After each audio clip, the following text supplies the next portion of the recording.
कोई कहते हैं तुलसी एक रखनी चाहिए या ज़्यादा भी रख सकते हैं। आप तुलसी का जंगल बना सकते हो। एक क्यों रखोगे? ये कोई हम दो हमारे दो वाला नारा थोड़े ना। कितनी रखो, आप अच्छे से सेवा कर लो, कितनी रख लो।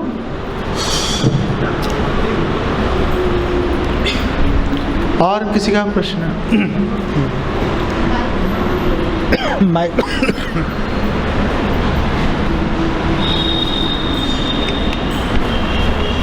राम जी, प्रश्न था, आपने बोला कि दान जब देते हैं, कोई मांगे तो हम उसको दे देते हैं, तो उसका जैसे हम दे देते हैं तो उसका पाप, किसी भी मतलब भिखारी को हम दान देते हैं तो उसका पाप लग जाता है।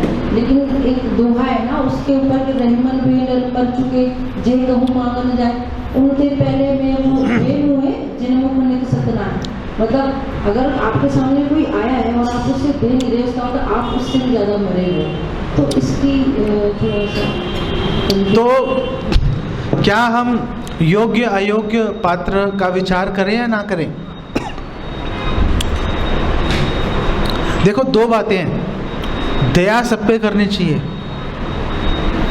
लेकिन दान योग्यता को देख के देना चाहिए।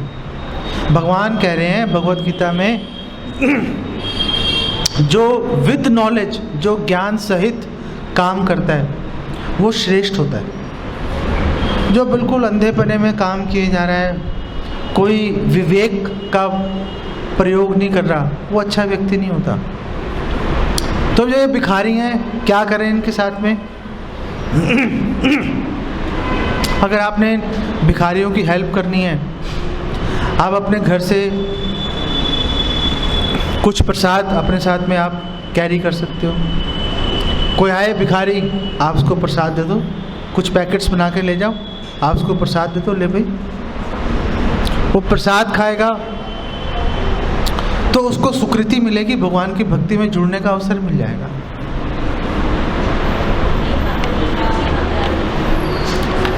क्योंकि वो प्रसाद लेंगे नहीं ना, क्योंकि उनको शराब पीनी है।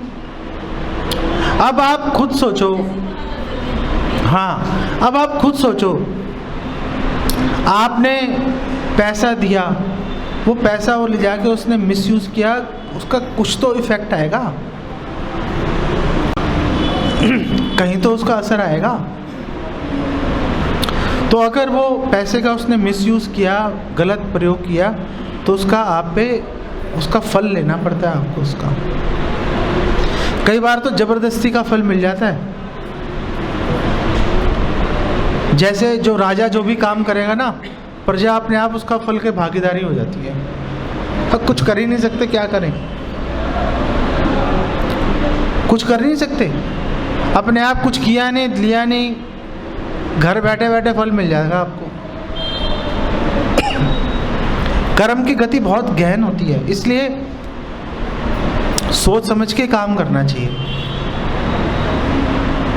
तो भिखारियों पे अगर आपने दया करनी है, उसको आप भगवान का प्रसाद दो। जो लेता है एटलीस्ट उसको दे दो, जो नहीं ले रहा नहीं ले रहा। पैसे दोगे तो, पैसे देने से तो वैसे भी भिखारी बढ़ रहे हैं ना, पैसे देने से। बच्चे उठा के हाथ पैर काट के भीख मांगने पे लगा देते हैं। तो हम तो बल्कि गलत चीज़ को बढ़ावा दे रहे हैं ना। प्रसाद दे दो आप, प्रसाद देने में क्या हर्ज है? हरे कृष्ण।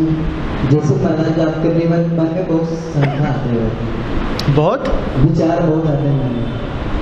अच्छा, प्रश्न आते हैं। हाँ, बहुत प्रश्न आते हैं। तो आपके मन में प्रश्न आते हैं ना, तो आप ये कुछ भक्त हैं, जैसे ये अकिंचन प्रभु हैं, ये विश्वम्बर प्रभु हैं, रूपानंद प्रभु हैं, इनके नंबर अपने पास रख लो।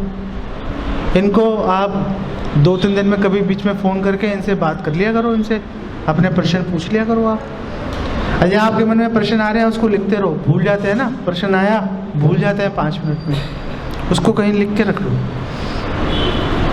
जब अगली बार मिलो या फ़ोन पे बात करो, पूछ लो,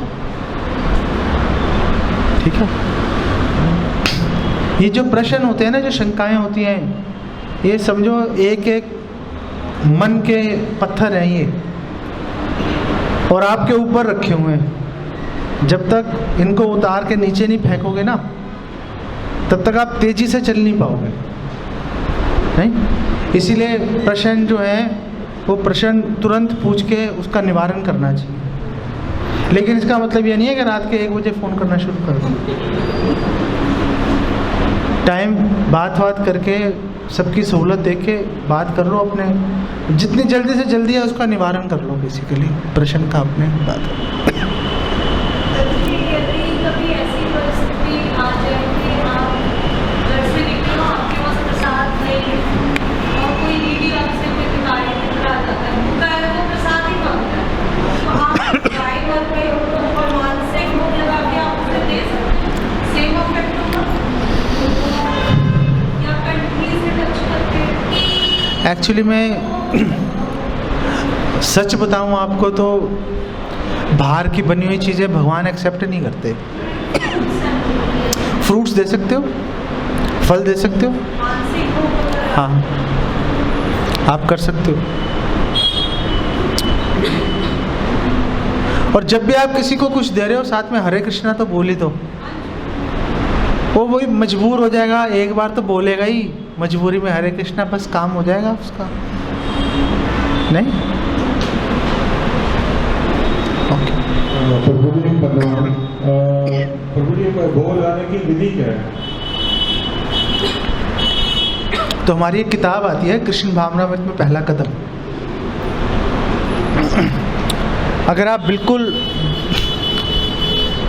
मेहनत नहीं करना चाहते कि मैंने तो मेहनत करनी नहीं है, तो आप ये कर सकते हो कि आप पहली बात यह है कि भगवान के प्रयोग के लिए बिल्कुल अलग बर्तन रख लो आप। एक थाली, कटोरियाँ, चम्मच, गिलास जो एक्सक्लूसिव है, केवल भगवान इस्तेमाल करेंगे उसको आप लोग इस्तेमाल नहीं कर सकते। डिफरेंट स्टाइल की थालियाँ वालियाँ लेकर रख लो, नहीं। ये मैं वो बता रहा हूँ कि अगर बिल्कुल मेहनत नहीं करनी तो, और फिर जो भी बना रहे हैं उसको आपने थोड़ी थोड़ी क्वांटिटी आपने वो थाली में, कटोरियों में डाली, और हर एक पकवान के ऊपर एक तुलसी दल रख दो, और वो रख के भगवान की फ़ोटो के सामने रख दो उसको, और बोलो हे भगवान मुझ में अक्ल नहीं है, दोषों से भरा हुआ हूँ, बनाना भी अच्छे से नहीं आता, लेकिन आप दयालु हो, स्वीकार करो। प्रणाम करो, 5 मिनट के लिए छोड़ दो, 5 मिनट के बाद उठा लो। ये है जो बिल्कुल मेहनत नहीं करनी। अगर मेहनत करनी है तो बर्तन तो अलग लेने पड़ेंगे, सारा सामग्री डालनी पड़ेगी। और फिर एक हमारी किताब है कृष्ण भावनामृत में पहला कदम, beginners guide to Krishna consciousness. आप बोलेंगे तो आपको ये भक्त ला के दे भी देंगे, अगर अभी नहीं होगी, अगर अभी होगी तो अभी दे देंगे, नहीं तो ला के दे देंगे। उसमें पूरी विधि दे रखी है, उसमें मंत्र दे रखे हैं। वो कुछ मंत्र बोलते हैं, पहले गुरु का प्रणाम मंत्र बोलते हैं, फिर भगवान का प्रणाम मंत्र बोलते हैं, फिर उनको गोले मंत्र है नमः ओम विष्णु पदाय के ऊपर बोलते हैं, ये हमें कब बोलना चाहिए? ये तो आप हर ये जो है ना, नमो विष्णु पदाय कृष्ण पृष्ठाय भूतले श्रीमद् भक्ति वेदांत स्वामी नित्य नामने, ये प्रभुपाद का प्रणाम मंत्र है। ये हर माला करने से पहले बोलना चाहिए। इसके बाद में फिर मंत्र आता है श्री कृष्ण चैतन्य प्रभु नित्यानंदा, ये पंचतत्व, ये गौर निताय का प्रणाम मंत्र है। उसके बाद हर माला करने से पहले प्रभुपाद का प्रणाम मंत्र और पंचतत्व मंत्र ये बोलना चाहिए। जब भगवान को भोग लगाएंगे तो प्रभुपाद का प्रणाम मंत्र, पंचतत्व प्रणाम मंत्र, 1-2 मंत्र और होते हैं, वो भी आप पढ़ोगे 2-4 बार याद हो जाएंगे, वो मंत्र साथ में बोल दो। और फिर भगवान को ये प्रार्थना करो, हे भगवान मेरी सारी गलतियों को, कमियों को अनदेखा करते हुए आप प्लीज़ इसे स्वीकार कीजिए। और फिर 5-10 मिनट छोड़ के आप उसको लेके उसमें से वापस बर्तनों में डाल के, उस थाली से आप अपनी थाली में नहीं डाल सकते, वो थाली से आप बर्तन में डालेंगे और फिर उन बर्तनों से लेंगे। ऐसा नहीं भगवान की थाली से सीधा अपनी थाली में डाल दिया, ऐसा नहीं कर सकते। भगवान की थाली से, भगवान की कटोरी से पहले आप अपने जो पतीला या जो आपका जिसमें बाकी सामग्री है पहले उसमें डालना पड़ेगा, फिर वहाँ से आप अपने लिए ले सकते हो। ठीक है।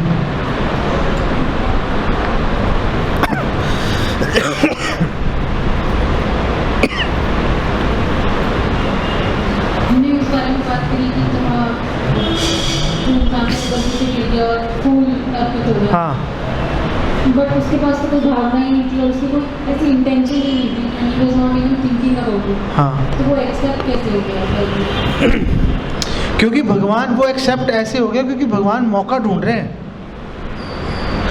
और हमारे शास्त्रों में कहा गया है कि उसने तो चलो विदाउट थिंकिंग उसने नाम ले दिया।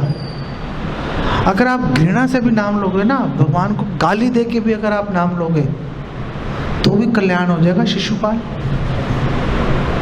जरासंध, कंस, घृणा से भी भगवान का नाम लोगे, भगवान को चल ले लिया ना, आजा, कोई बात नहीं।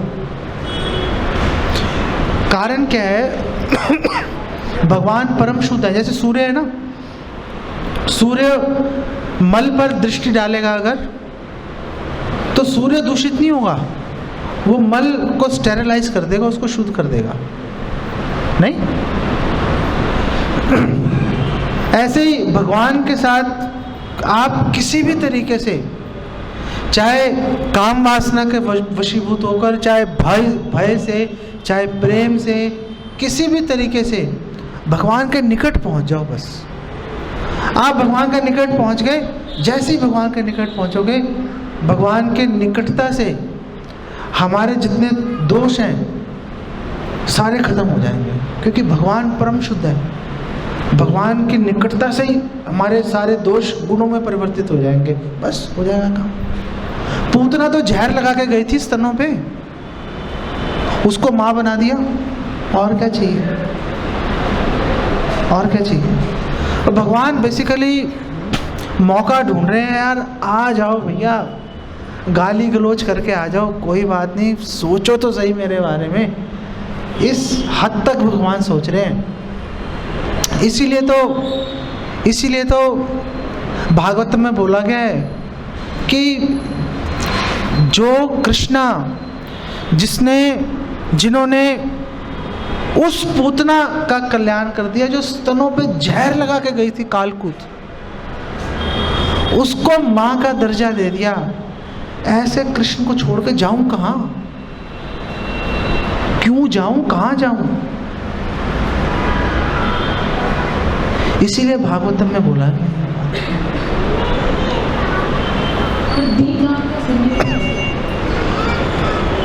दीपदान बेसिकली हम भगवान की नज़र उतारते हैं। जैसे जब भगवान बिल्कुल, जैसे जो भगवान अपने बचपन की लीलाएं कर रहे थे ना, तो कई असुर आके अटैक करते थे भगवान पे। भगवान तो सबको मार ही देते थे, नाश्ता करने से पहले रोज एक दो को मार ही देते थे भगवान। तो यशोदा माता तुरंत मंत्र पढ़ती थी, उनकी नज़र उतारती थी, उनकी सुरक्षा के लिए। तो हम लोग भगवान को प्रसन्न करने के लिए, भगवान की नज़र उतारने के लिए हम भगवान को दीप दिखाते हैं कि हे भगवान, आप बुरी नज़र से बच के रहना, बस आप इतने सुंदर हो, आपको नज़र ना लग जाए। हालांकि हमारे मन में ऐसा भाव आता नहीं है, लेकिन ऐसा आप थ्योरेटिकली कम से कम सोच सकते हो आप। ठीक है। मुझे भक्ति के भाव की बात करें कि भाव आना चाहिए भक्ति के लिए, मूर्तियों में हमें हमारे ये जो मूर्तियाँ है, ये जो मूर्तियाँ ना, एक्चुअली ये मूर्तियाँ, भगवान तो एक्चुअली कण कण के अंदर है। अंडांतरस्थ परमाणु चियांतरस्थम, भगवान कण कण के अंदर है, हमारे हृदय में बैठे हैं। सर्वस्य चाह हृदय सन्निविष्टो, मत्ता स्मृति ज्ञानम पूर्णम चा। लेकिन प्रॉब्लम है कि हमें दिखाई नहीं दे रहे, हमारे पास वो दृष्टि नहीं है। इसीलिए भगवान अपने अर्चा विग्रह के रूप में आ जाते हैं। अर्चा विग्रह भगवान की मूर्ति, भगवान की मूर्ति को अर्चा विग्रह कहते हैं। जैसे ये फोटो है, फोटो भी अर्चा विग्रह है। 8 तरह के विग्रह होते हैं भगवान के, आपको कभी बता दूंगा। तो उसमें भगवान की मूर्ति भी विग्रह में आती है, भगवान की जो तस्वीर है, चित्र है, वो भी विग्रह के रूप में आता है। तो भगवान दया करके अपने अलौकिक दिव्य स्वरूप को इस तरह से हमारे सामने प्रकट कर देते हैं कि हम अपनी भौतिक दृष्टि से उनका दर्शन कर सकें। उनको अर्चा विग्रह कहते हैं। अब हमने भगवान के अर्चा विग्रह हमने अब देखने शुरू किए। हम बोल रहे हैं तो पत्थर की मूर्ति है, हम बोल रहे हैं पत्थर की मूर्ति है। भगवान का एक नाम है योगेश्वर, भगवान का एक नाम है योगेश्वर। भगवान योगेश्वर का मतलब है कि भगवान इम्पॉसिबल को पॉसिबल बना सकते हैं। इसका ये थोड़ा टेक्निकल है। इसका मतलब ये है कि भगवान जो हमारी जड़ इंद्रियां हैं, भगवान हमारी जड़ इंद्रियों से हमें अधोक्षज वस्तु, जो दिव्य वस्तु है, जो अलौकिक वस्तु है, उसको प्राप्त करने की सुविधा प्रदान कर सकते हैं। क्योंकि भगवान योगेश्वर है, भगवान कुछ भी कर सकते हैं। इसलिए भगवान अर्चा विग्रह के माध्यम से हमारी जड़ जो इंद्रियां हैं, जो भौतिक इंद्रियां हैं, हमारे आँख, नाक, कान, मुंह वगैरह जो है, इनको भगवान वो सुविधा प्रदान कर देते हैं कि हम आध्यात्मिक जगत को स्पर्श कर सकें, उसका अनुभव कर सकें। और इन विग्रह के माध्यम से हम भगवान को प्रार्थना कर सकते हैं कि हे भगवान, आप में और विग्रह में कोई अंतर नहीं है। भगवान में और भगवान के विग्रह में कोई अंतर नहीं होता। जैसे भगवान और भगवान के नाम में कोई अंतर नहीं है, ऐसे भगवान और भगवान के विग्रह में अंतर नहीं होता। लेकिन हम बद्धावस्था में इसको समझ नहीं सकते। भौतिक अवस्था में जब हम अपने शरीर के अंदर बंधा शरीर के बारे में सोच रहे हैं तो उसको हम समझ नहीं सकते। उस दौरान हमारा क्या कर्तव्य है कि हम शास्त्रों पे श्रद्धा रखते हुए भगवान के विग्रह को भौतिक नहीं मान के आध्यात्मिक माने, पहली बात। और दूसरी बात, हम भगवान को ये प्रार्थना करें कि हे भगवान, आप हमें शक्ति दीजिए कि हम आपके विग्रह में वो दिव्यता का अनुभव कर सकें। भगवान चाहेंगे हमें दृष्टि दे देंगे, हम भगवान की दिव्यता का अनुभव कर लेंगे। उसके लिए हमें प्रैक्टिस चाहिए, उसके लिए हमें बहुत भगवान की दया चाहिए। तो प्रैक्टिस हरि नाम है, प्रैक्टिस वैष्णव का संग है। और दया हमें मिलेगी जब हम भगवान से प्रार्थना करेंगे, हे भगवान हम पे दया करो। जब हम बोलेंगे तो भगवान दया कर देंगे। जब भगवान दया करेंगे आपको दिख जाएगा। ठीक है। लास्ट क्वेश्चन, क्योंकि अभी हम दीपदान की हमने इतनी बात कर ली, चूहे का उदाहरण दे दिया, तो एक बार दीपदान कर भी लेते हैं, लगे हाथ नहीं। तो लास्ट क्वेश्चन एक माता जी का ले लेते हैं। मुझे जैसे आपने बताया कि जब हम अपने लिए प्रसाद बनाते हैं, भगवान का सोच के नहीं बनाते, तो वो हम पाप कर रहे हैं। तो अभी तो मुझे ये स्थिति है कि जनरली हम प्रसाद बनाते हैं तो अपना कंफर्ट और फैमिली की चॉइस, लेकिन भोग तो लगा रहे हो।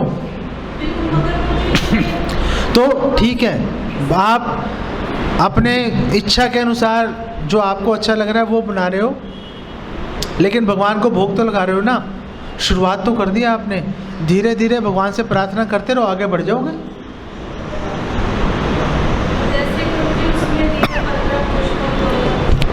यो में भक्त्या परिचिति। हाँ प्रेम से जो लगा, हाँ, आपकी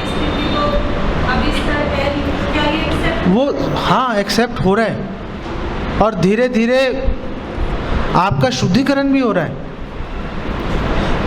आप जो भगवान को भोग लगा रहे हो, भगवान को जैसे आपने सामने रख दिया, किसी भी भाव से आपने बनाया हो, भगवान के सामने आपने रख दिया हो, तो भगवान उसमें से सारे पाप भर लेते हैं और सुकृति से भर देते हैं उसको। अब आप उसको जब खाओगे तो आपकी चेतना भगवान की तरफ आकर्षित होगी, भगवान से दूर नहीं जाएगी आपकी चेतना। और फिर जैसे जैसे आप वैष्णव का संग करोगे, ग्रंथों को पढ़ोगे, हरि नाम करोगे, धीरे धीरे आपकी चेतना शुद्ध होती जाएगी।